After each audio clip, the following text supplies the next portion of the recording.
The following are 7 top lessons I've learned from experience, which have proven to be particularly liberating in my battle with the bullies.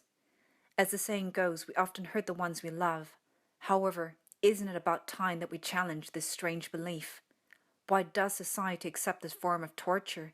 And most importantly, what can you do to put an end to it? Check in with your feelings for signs of abuse. There are endless examples which define mental and emotional abuse. However, it always boils down to the same thing, and that is, how do they make you feel? Do they have a tendency to make you feel overly self-conscious, like you're walking on eggshells? Do they make you feel jealous, rejected or guilty, or embarrassed, controlled, stressed, drained or worthless? Unfortunately, most skilled abusers like to play within the limits. So sometimes your best bet is to go with your gut, because the body never lies. We've all encountered unsavory people at some point in our lives who've ridiculed us, criticized us, controlled us, betrayed us, and just made us feel downright miserable. They may be highly intelligent people, respected people with status, who come up with the most convincing arguments and justifications for their tough love. In truth, they are nothing but cowards, morally unethical people who cannot control themselves and thus have no qualms projecting their own issues on you. And despite what your peers might say, such bullying behavior is neither harmless, helpful, or entertaining. So trust your feelings and stop making allowances for their bullying ways. You cannot reason with them or appeal to their softer side during an attack. You can try to plead, beg, or call out the white elephant in the room. However, this won't go down well with your abuser and will probably backfire. Even attempting to have any sort of rational conversation with them at this point is like running through an assault course, minus the glory. You will never beat them at their own game, so there's no point wasting your breath or fighting fire with fire. They are merciless, relentless, and vindictive. Trying to speak up for yourself or even defend yourself will only cause them to become increasingly resentful and enraged, and only results in more suffering and destruction. Your attention is considered more encouragement for their bad behavior. So stop rewarding them with any more of your time, your energy, or amazing qualities when they're behaving like bloodthirsty sharks. Any flustered or heated reaction from you gets them going. Then they berate you for overreacting and simply wash their hands of their responsibility. It's an incredibly frustrating and humiliating experience, and they're feeding off of your emotions, good or bad. So stop trying to be an appeaser, feeding the crocodile and hoping he'll eat you last.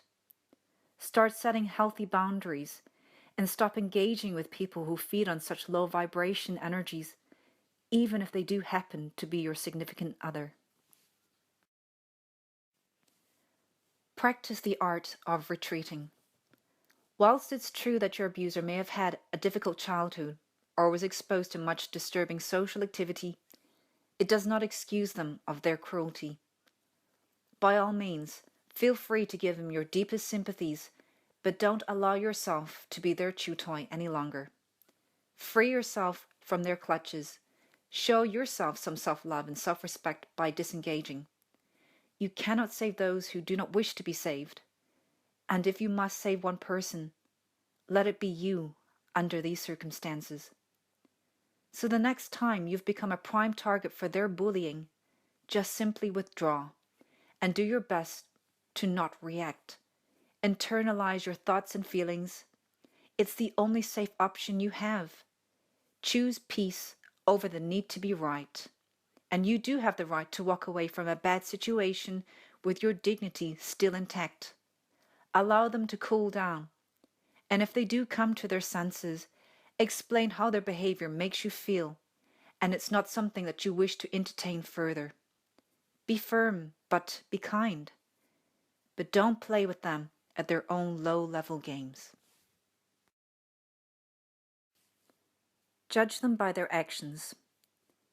Once you've mastered the art of retreating, observe their reaction.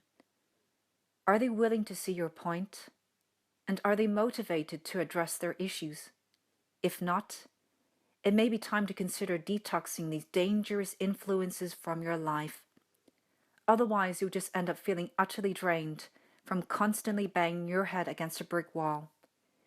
And they're perfectly aware of what they're doing, which is basically hurting you. Don't allow them to hide behind their excuses. And if their choice to remain broken overrules your happiness, then let that be a red flag of how little they value and care about you. Your request for better behavior is not unreasonable. Take your business elsewhere and converse with like-minded people. They are out there. Educate yourself. Knowledge is power. Ask yourself why you've attracted such an abusive person in your life. Do you have a propensity to attract people who mistreat you in a certain way, over and over again? Did you grow up with an overbearing parent or a guardian who always abused you in such ways that left you feeling worthless, defenseless, and somehow responsible for their erratic behavior? Arm yourself with as much information as possible. Seek guidance from a professional if you can, to help navigate you through the process.